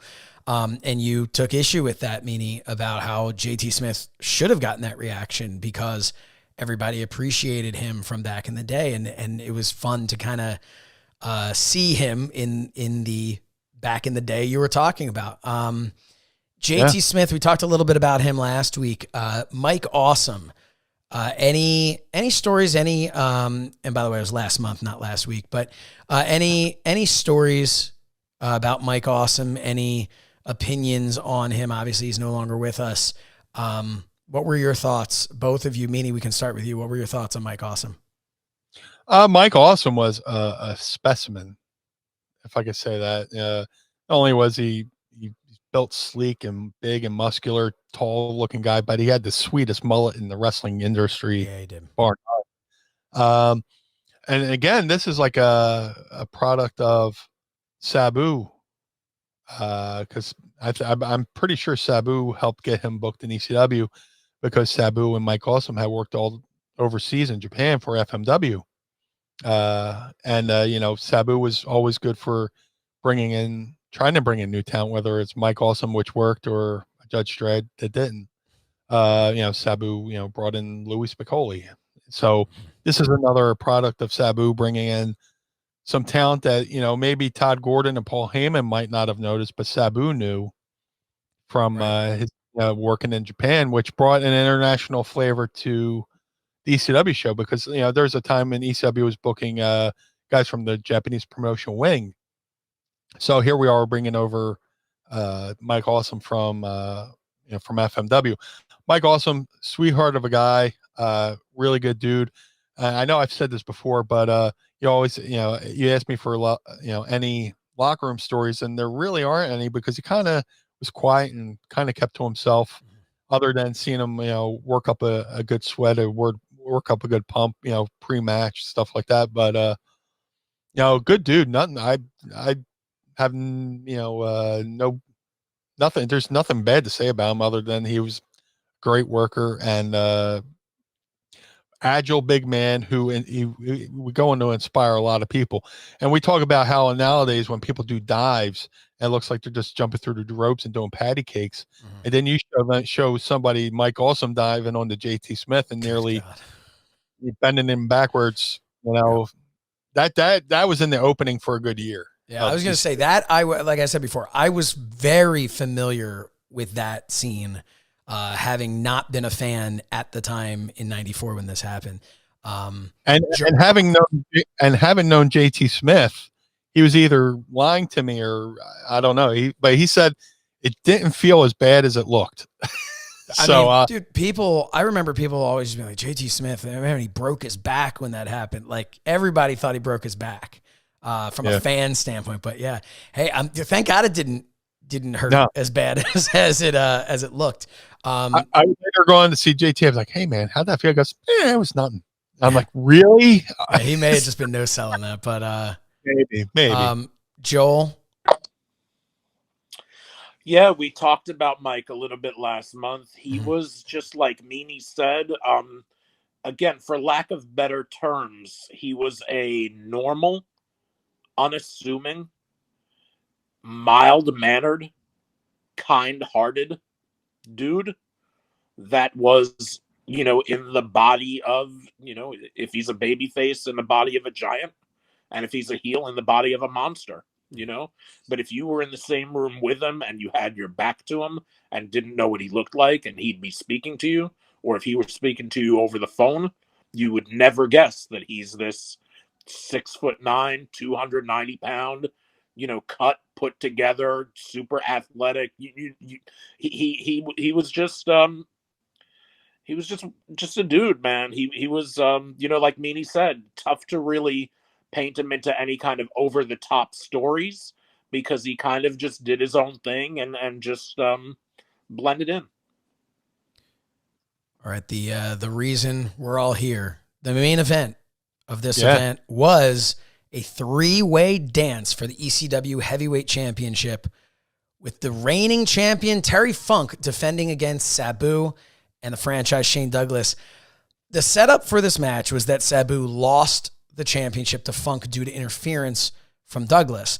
The stipulation for the match was that Sabu and Shane Douglas would start the match with Funk joining after 15 minutes or when someone was eliminated. In the middle of Sabu's introduction, Paul E. Dangerously, who was Sabu's manager, as we talked about before, ran to the ring and hit Sherry Martel in the back of the head with his cell phone. For the young kids out there, cell phones didn't look like they do today. They were gigantic bricks. And he just walloped her in the head with that one. Sherry Martel, of course, was there managing Shane Douglas. The match started off with a nice bit of wrestling, although we did see interference throughout the entire match from 911, Bad Breed, Paulie Dangerously, Sherry Martel.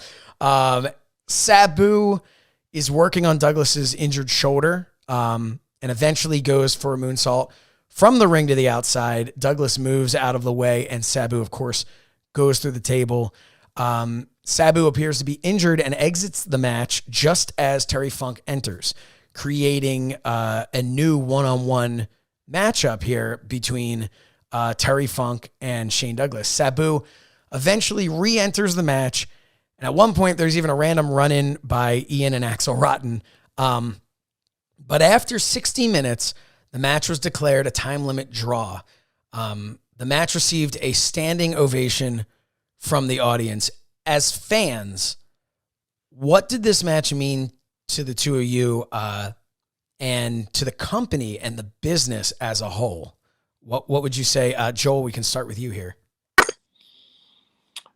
It was booked very well. It was booked in such a way where Terry Funk was seen at a level over the other two, as a veteran, as a legend, and at the same time got to do 15 minutes less work, which at his age helped protect him just that little bit much more. There were, if you know what to spot as far as booking intricacies, it was very well structured. I thought. I agree. Man, it would. And then, there's the Philly fan aspect of it, and Meanie knows the Philly fans better than I do. I come from the New York scene, but from what I know of the Philly fans, and they like everything, no gimmicks and no glitter, and they like tough, and they prefer heel over babyface, especially in certain cases. This is the crowd that booed Santa Claus and everything like that. One of the things that I think the Philly crowd, all else being equal, does not generally like is what they perceive as a non-finish. And this match went 60 minutes to the time limit draw, to the point where it wasn't even announced as a draw. But just for that extra psychology, it was actually announced by Bob Ortiz that the match had went to the time limit.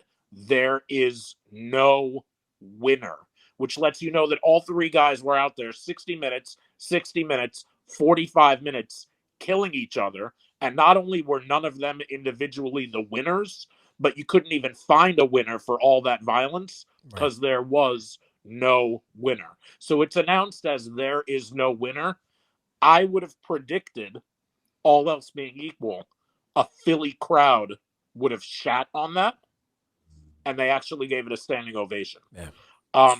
Just a great match. Meanie, what are your thoughts on this as a fan watching this, and then somebody in the business looking at how this match kind of changed the business in a way? Watching this match with, we're rewatching this match with trained eyes, because I had watched that many times as a fan, and I was excited when they picked this show for, that was Extreme in the poll, because I got to go back and relive this. The match was a masterpiece of sorts. First thing that jumped out, this isn't the typical three-way dance that we're accustomed to today. This was a very much a new thing where three guys would be in the ring at the same time, going for one fall. Something like that had never been done before. Right. This was also a sign of things to come in ECW. With, it was kind of, and Paul at this time was a big fan of the movie Pulp Fiction. This was a lot like Pulp Fiction, where there was one match, but all these characters weaving in and out of the match. Somebody would come in, somebody would go out, they go back to the back. There was a point where, somebody went to the back, and then, Sabu went to the back, Terry Funk come out, Sabu would come out, Terry Funk would go back. And then, then there's the interminglings of Sherry and Paul and 911 and Ian and Axel Rotten, who at that point were Terry Funk's henchmen. Terry Funk called them his few good men, kind of like the movie that was out at the time. Yeah. Again, probably Paulie just borrowing from a movie. But those characters were interweaved. And one thing that stood out, watching Sherry go in there, and she's bumping around and working with the boys like she's one of the boys.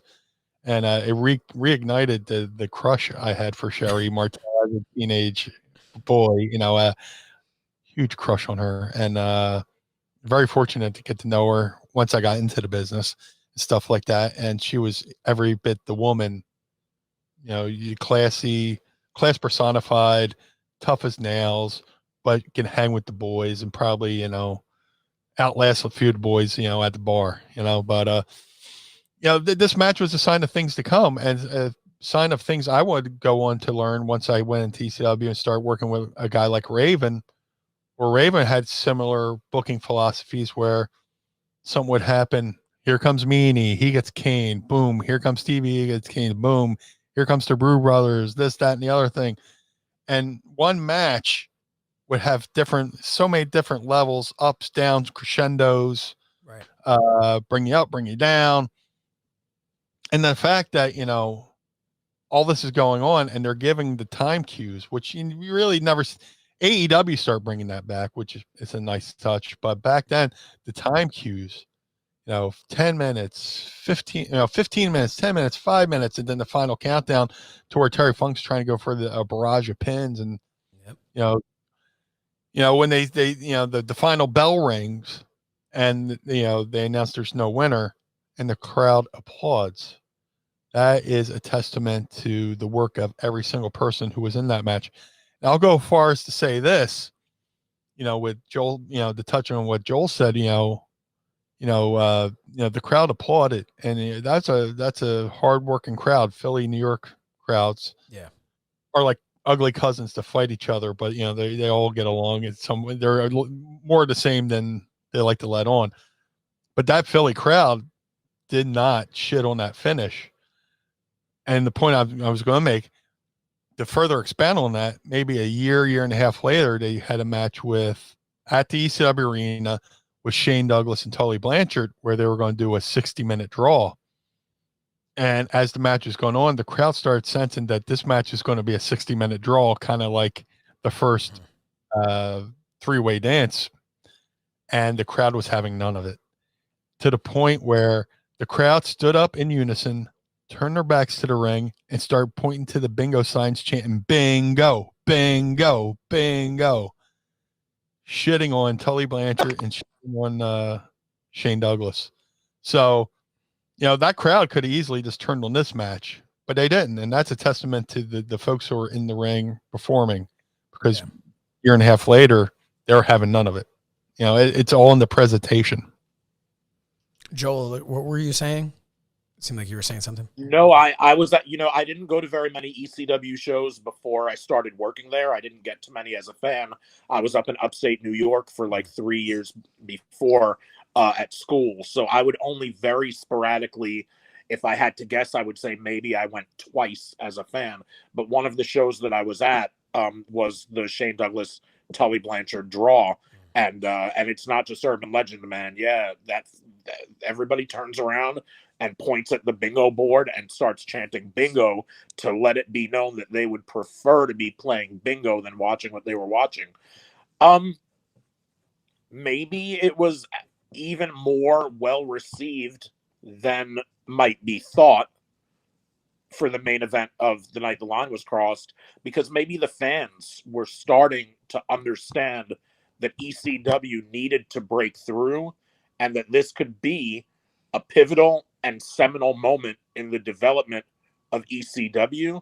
And because it was this new, again, the three-way look, if you watch Raw on Monday and there's a three-way match and you see a double sleeper, you might be slightly surprised because it's something that you'd expect to see more on the indies than in WWE. You might have a very, very slight reaction, but it would be very, very slight. But when there was the double sleeper in early 94, this is stuff that people who grew up on a very kind of formulaic cookie cutter, and I don't, not to look, I grew up on WWF, and there was nothing wrong with it. And for the time, it was exactly what it needed to be, and everything, like, no insult or disrespect intended.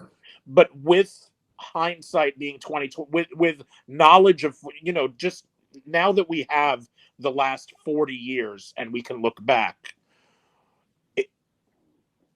I thought just stuff like when you could innovate and bring different styles, like a Japanese style or a lucha style, when you could bring new moves, when you could bring a wrestler who has a move set that's completely different from anybody that crowd has ever seen.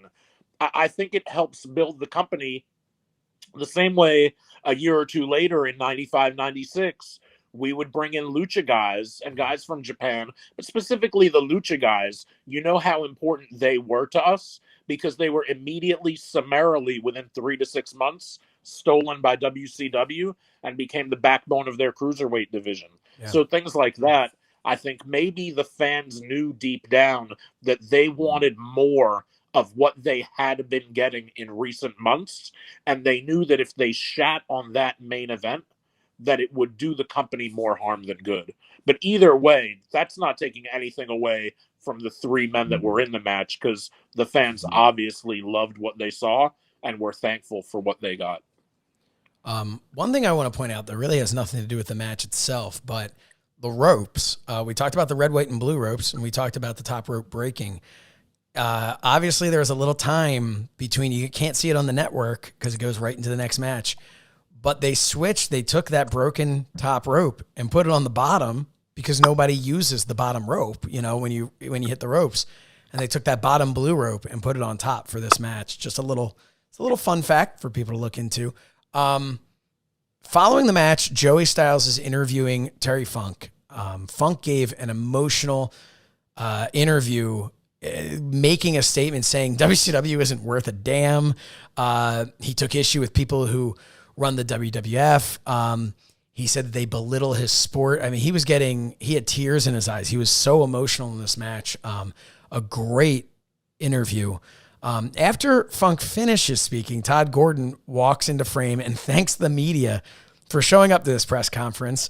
There's very obviously nobody there, but it was a nice touch.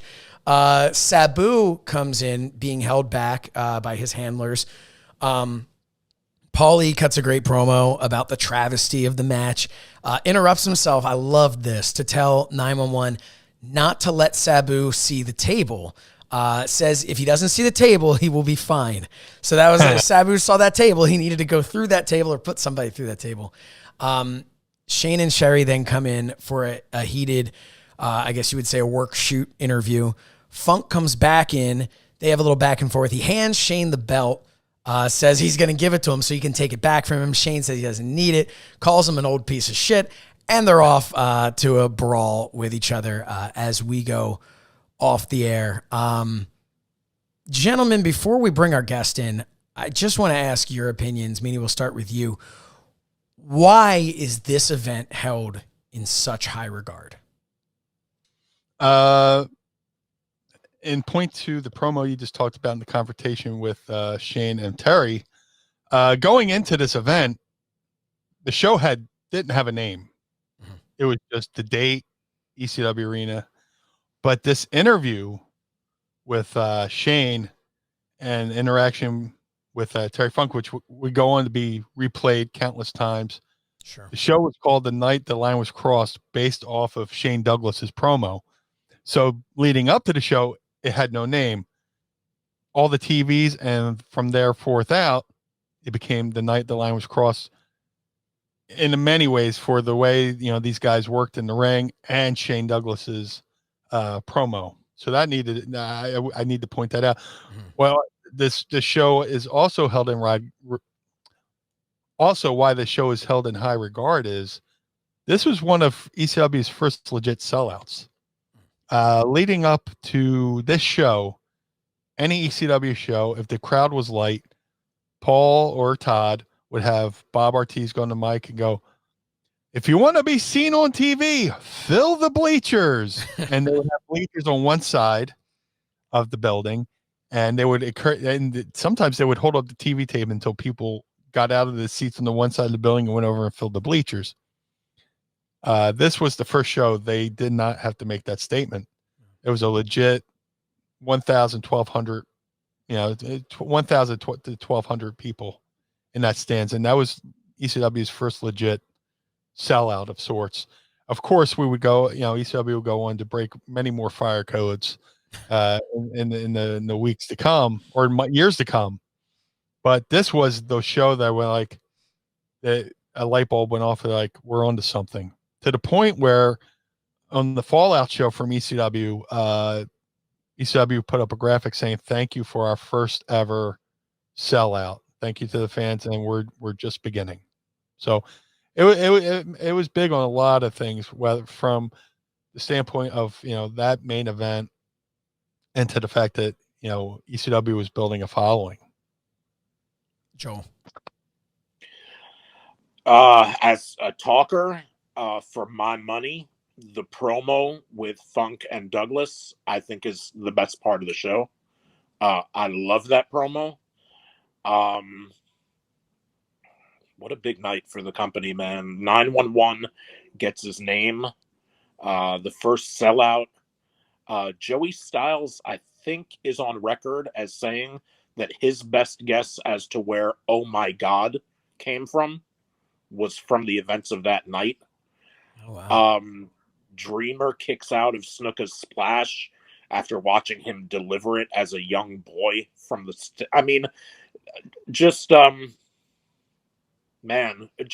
a really, really solid up and down show. I'm not surprised that we're talking about it on such an early episode. I don't think it's just because it's 27 years this week. I think it's because it really is right up there with Barely Legal as being a show that the company was able to help itself build from. We talk about, Meanie said the name, The Night the Line Was Crossed, coming from that promo, but in a lot of ways, it almost feels like, intentionally or not, that there's a double meaning, that this is the night that ECW began to, cross over into being a little bit more than just that Philadelphia-based indie. A lot of people started talking about it. There, tape traders started sharing this tape all over the place. Meltzer had even mentioned at some point something about the fact that they showed the main event in its entirety on television. He pointed that out. It's definitely a show that helped to solidify the foundation of what would become Extreme Championship Wrestling. At this point in the show, though, we want to run through a few fan questions that the great people over at adfreeshows.com sent us. But before we do, we would like to bring someone on for these questions as well. Someone who was actually there that night. Everybody, please welcome referee Jim Molino. Hey, thanks for having me on. It's great to be a part of this. Yeah, thank you for being here. We have a bunch of fan questions, and we thought, since you're the only one of us who was actually here, actually there that night, and you were all over that show, so we thought we'd have you here for the fan questions. Okay. So these come to us Hope I can remember So Yeah. I hope I can give him some answers. Well, a long time ago. Just, make it up if you don't know. That's what we do. All right. This comes from Michael Vorkic, and I apologize in advance. I will ruin all of your names. There's all the people over at Ad Free Shows. What was the mood in the locker room and the days after the show? And Jim, that's why we have you here to answer that question. I don't think it really hit us for quite a while. How important that show was. In my opinion, it's probably the second most important show in ECW history behind Barely Legal. Because at the time, tape trading was so big. And I think this was the biggest traded show that ECW had done by far compared to previous shows. So I don't think it really hit us right away until the sales of the show went out and we saw how popular it was and how it was getting all over the place. Because if you look at the next maybe year's worth of show, maybe give it like 6 months to a year after this, you'll see that we had Japanese tours come in for our shows.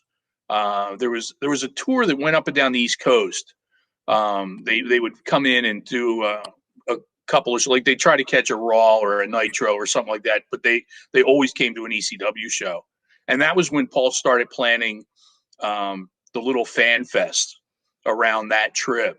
So that way, get some more revenue from the fans buying the tapes and shirts and all that. The next question that we have here comes us at a wrestling historian writes, what did you guys think of Shane Douglas as ECW champion? For me, I think he was champion when I really got into ECW. I loved him as champion, but how about we go, Joel, let's start with you. What did you think of Shane Douglas as the ECW champion? I thought he was so well-rounded for a champion. I thought he brought he just the perfect presence where he was an absolute heel. He's young enough, but he's got enough prowess and expertise and experience that he's got that legend vibe, even for as relatively young as he is. Sort of like Arn Anderson, how he came out of the gate. He was like, a lot of people say about Arn was 38 for like 25 years. Because he kind of came out of the gate with that kind of presence. That's kind of what Shane had, is he had that kind of, that championship kind of prestigious kind of, whether it was his gimmick or the way he carried himself or the way he spoke, not just because he had done a little bit of WCW and a little bit of WWF, but just everything about his personality, his legitimate personality and his character's persona, I think just made him a very, very... He was also in many ways the antithesis of what you'd expect from ECW. And he was not just a great heel, but a great heel that many would pay their hard-earned money in Philadelphia to get the shit beat out of him. And the fact that he was from the other side of Pennsylvania and would occasionally wear a Steelers hat like he did in the promo with Terry Funk, I think was just maybe icing on the cake. Meanie, what do you think? I love Shane as ECW champion because he looked the part. And he can cut the $1 million promo, had $1 million look, blonde hair, blue eyed, good looking dude. Eventually found his way as far as start wearing the Steelers colors, like Joel said. He, in the early days, he would wear the white tights, black boots, but eventually he grew into become the franchise character with the yellow and the black and the tassels on the boots and the slicked back hair. He looked the part. He was every bit the champion, and another reason why ECW looked more like a legitimate wrestling promotion. Jim, what about you? You were there for from his first run to his last run, correct? Right. Yeah, absolutely. I think what kind of separated Shane from a lot of the crowd was the way he portrayed himself, his persona. He was. I don't want to compare him to Ric Flair. I'd compare him more to Buddy Rogers.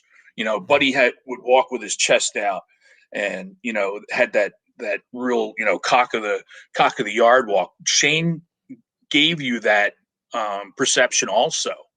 And like you said, wearing the Steelers hat or wearing a Steelers shirt, or even look at what he wore. He wore Steelers colors eventually with the black and the gold print with the black and yellow tassels and the boots to match. He just, found everything to be the perfect heel for a company in Philadelphia. Our next question here comes from Michael Isgar. What was your reaction to the Sheik being revealed as Tanaka's surprise partner? We talked about this a little bit earlier in the show. So Jim, why don't we start with you? Had you ever worked with the Sheik up to this point? Oh, yes, I had. Okay. There go back to the Tri-State Wrestling days, and I think you can actually find it on YouTube. There was a match at Pennsylvania Hall. Tri-State Wrestling Alliance, Joel Goodhart would run 4 shows a year, I think it was, or 3 shows a year at the old Civic Center in Pennsylvania Hall. And one of the matches was in a cage, Abdul the Butcher versus the original Sheik. And I'm assigned as the referee. And the cage was a little flimsy. And when I say what happened, I knew it was coming. So I went over to Sabu, who was his second, and I said, "Be careful with the cage. I don't trust it. It looks like it's going to fall down." And as I did, I got clocked from behind, went down on my ass, and the Sheik came up, put me in a headlock, and cut me across the forehead. Oh, Went 1, 2, 3, 4. Oof. And I gushed like Niagara Falls. Did you know this was I knew I was going to get zipped. Okay. But I didn't know how severe. And how many times. Right. Yeah. But I was green as goose shit, and I was, I did what I was supposed to. Kept still, didn't squirm around, and basically took it. So I should have only been like bit, and that was it. Mm-hmm. But I'm streaming like Niagara Falls, and the bell hadn't even rung, and Abby hadn't even been in the ring yet, gotten to the ring yet.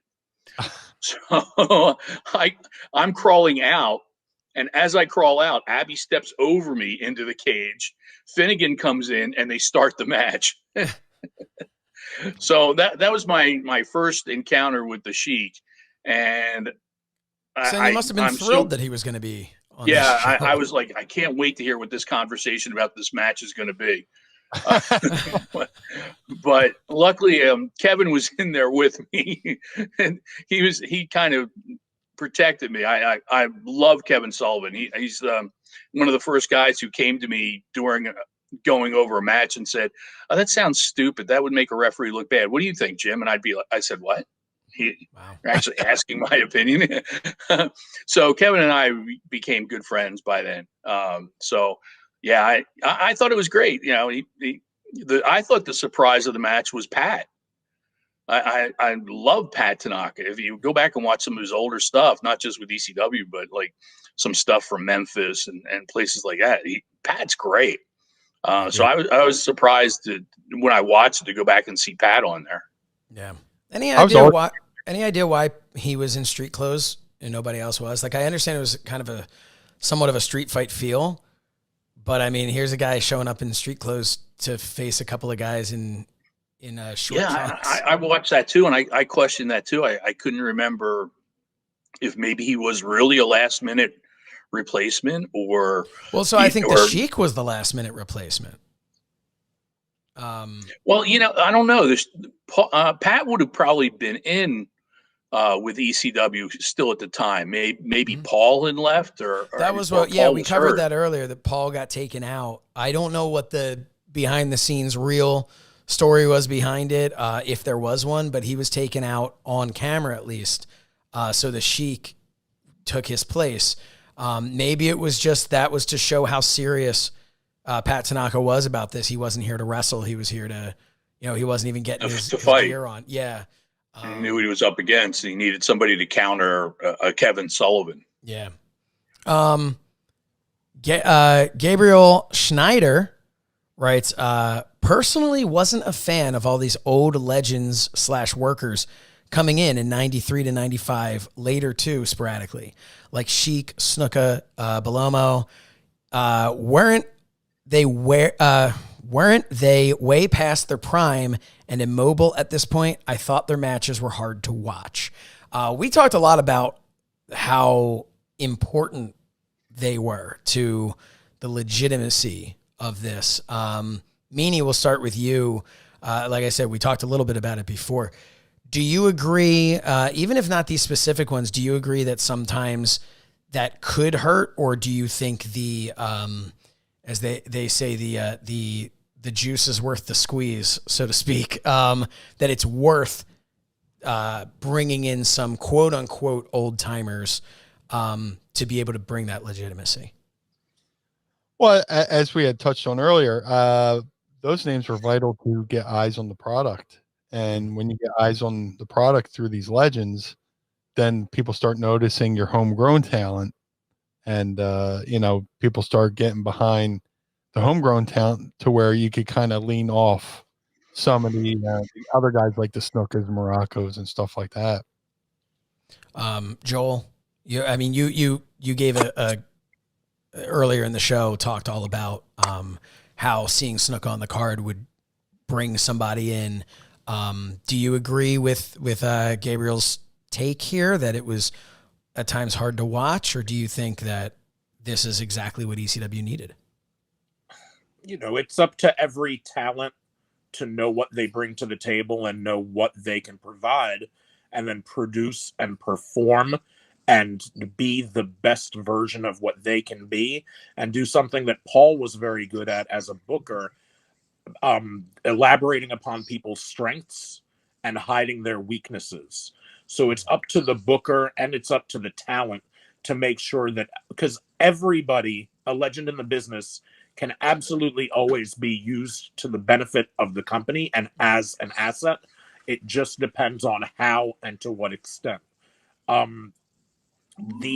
Another answer to that question is, and we talked about a little bit of this before, is that you need, like you said, people to draw eyes to the TV sets, which turns into people buying the videotapes and people going in person to buy tickets and see the shows. And even though that part of the 90s, there was such a drought for good wrestling, and even though any kind of great product should have been able to draw people in on its own merit, production-wise and technology-wise, just like at any given time, it was a time where things were getting bigger and better, and especially in the 90s, more flashy and more colorful. And a lot of what WWE is doing to market and draw people in with their new generation or whatever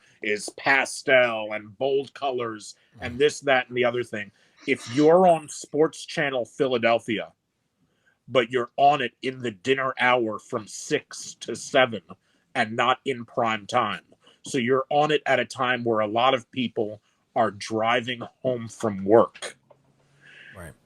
You need everything, especially when you're ECW and you're on a shoestring budget and you don't have the production values because you want it to be a very bare bones, underdog, fight clubbish type atmosphere. You could have had local 20-something guys giving out 5-star match after 5-star match. You need as much as possible that's different to catch a person's eye. And Jimmy Snuka is going to do that 11 times out of 10.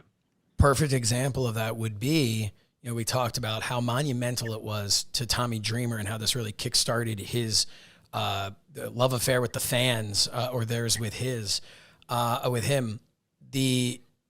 Had somebody said, "Oh man, there was a great match." This Tommy Dreamer guy, he kicked out of a splash by JT Smith. Nothing against either meant, who cares? But he kicked out of Jimmy Snuka's splash. It's like, all right, well, I need to see this. Let me see. No, I see what you're saying. Without there being legends, arguably wrestling history cannot be made. It's tough. It's very tough to make history without legends. Jim, nobody, no matter how big or small the building is, nobody has a better seat than the referee. Best seat in the house. Always said it. What is your take? Because you're in there. You are as into this match as you can be if you're not one of the actual competitors in the match. What was your take when you'd see the quote unquote legends coming in? Did you feel from the crowd around the ring? Did you feel like they were bringing something to the live audience? Obviously, we know that the reaction was with bringing people in, but did you feel like people were looking at it going, I don't know if I want to see this? Or did you feel like, okay, we're in here, we're putting something on that the fans are into? No, I think the fans appreciated the legends coming in. And when we say legends, we don't mean old guys who can't do anything. The guys that were brought in or came in could do something. Jimmy Snuka, look at the match. He could work still. Right. Sure, the Sheik, probably really couldn't, but he couldn't for the last probably 15 years before this match. If you look when we brought in other guys, Tully Blanchard, you could call him a legend at the time he was brought in. He did what, a 30-minute match with Shane at the arena to a no finish. So I mean, the guys that were brought in because they still had talent in them, and Jimmy definitely still had talent in him. And it wasn't that he was brought in for this one show; he was already there. Sure, he was there when ECW first started, and stuck around through Todd and Larry Winters as bookers, and through Eddie Gilbert as booker, and stayed with Paul too. So I mean, there was a reason that Jimmy Snuka was still there the whole time. And I think when you brought other legends in, watch the reaction of the fans. I don't think we ever saw any fan go, "Oh, not this guy." I think every time somebody was brought in, the crowd appreciated it. It may not have gone absolutely crazy in the building, but they appreciated who came in and appreciate the effort that they put out. Because I think the majority of the guys that we ever brought in did put out 100%. Because look at their situation under the times. It was ECW here, and it was WWE and WWF way up here, and they're not getting calls from those guys, except maybe to come out and wave to the crowd and kiss a couple of babies, and that's it. Where they're getting a chance to show what they can still do at ECW, and I think they jumped at that, knowing that they still had something in the gas tank. Well, I think today you can see a lot of the differences in how legends are used between the WWE. They'll have their Legends Night where pretty much they come out, they pose, they laugh, they smile. And then you have AEW where you'll have a Tully Blanchard or Jake the Snake or Arn Anderson who are really put in, and now Sting there, really put in this prime spot, even if they're not wrestling, to help elevate young talent. It's not to say that doesn't ever happen in WWE, but it's a very different way of booking these legends. And I think that that's kind of what everyone's saying here is that's really what it comes down to. And I think ECW always did a great job of utilizing the legends to the best of their ability to get the most out of them that they possibly could.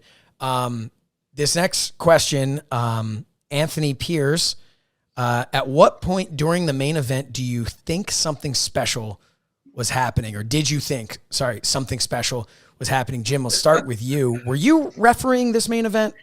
I had that match, yeah. Yes, okay. At what point in this match did you feel like this was something special? Not until after the match. We got a great crowd reaction. Mm-hmm. And again, also with the tape trading is when I think realized that this is probably the most significant match in the history of ECW at the time, and it may still be. I don't know. I think it's the match that put the company on the map, to get us to the next level for a pay-per-view and a national contract, TV contract, and things like that. This was the match that got it started for ECW. And I'll always say that about the match. So it wasn't until after the match when we got to sit back and go, wow, they really appreciated what we did. I don't think a lot of matches got as much reaction immediately from the crowd before. There's too much to go back and look at, but I don't think there was anything that really made a significant impact on the fans in the building. Joel, do you concur with that as a fan watching it? What was a point in this match, or was it not until the end that you felt something special was happening? For me, it was a telegraph for the end. I just reasoned, I think, at either the 40 or the 45-minute call, because Bob Ortiz was calling it every 5 minutes for how much time was left. And either at the 40 or the 45, when I saw it for the first time, I said, okay, this is going either 60 and it's going to be a draw, or there's going to be a finish right at 60. But what that means is that either way, there's 15 or 20 more minutes. There's a reason why Terry Funk came out 15 in, and these guys are going Broadway. And I just thought it was, it was special for being a three-way. It was special for going all the way to the hour. It was special for not having a winner and having the fans not crap on that anyway. You got Paul out there and Sherry out there. Everything we talked about before. For me, I enjoyed seeing that double sleeper. Mm-hmm. It was just, Sabu gets taken out, comes back in, so he's the crazy lunatic. Just it was booked. You could tell that it wasn't just some bought show or somebody's, a promoter spending their birthday money on running a show and they want to do a 1 hour Broadway, and it just is what it is for an hour. You could tell this was legitimate professionals who've made a career out of doing this, putting something together. And it's not just scripted or choreographed, because that's a longer word for fake. It's scripted or choreographed because when something is scripted, it's entertaining episodically. And when something is choreographed, you're usually referring to something like ballet or art or something that has value and merit. And that's what I think about the match. Is it needed to be not just an hour of wrestling. It needed to be ECW's finest hour. And I think arguably, and especially up until early 94, it probably was. Very well said. Sir Meanie, your thoughts on this match? You definitely had a sense that you had watched something special by the crowd reaction. And at the, at the announcement that there was no winner by Bob Ortiz, the crowd stood up and applauded. Like almost like a crowd in Japan, they applauded the finish. Which you want to finish, you either go yeah or boo or oh, that was the shits. They just applauded because, and watching back as I did the other night, I mean, it's a one camera shoot, and there's so much happening in that box between the run-ins and this and that and the other thing, and you can divert your eyes on a different part of the screen at any point and find something new with this match. Yeah.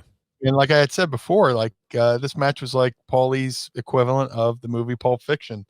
There's like all these different characters in and out and swirling around and all this stuff. And it kept the fans' attention to the fact that when it was all over, the crowd, if it was sex, they probably would have smoked a cigarette, because there's so much happening in that match. But and I'll also say this was ECW's first legit sellout. Jim can attest to this that before every ECW TV, Bob Ortiz would get on the mic and go, if you want to be on TV, please fill the stands. And they would try to get everybody from one side of the building to go over. They would give out free beer, free hot dogs, free everything. So to have over 1,000 paid in that building that night, definitely felt like there was something special there. Well, that's the night the line was crossed.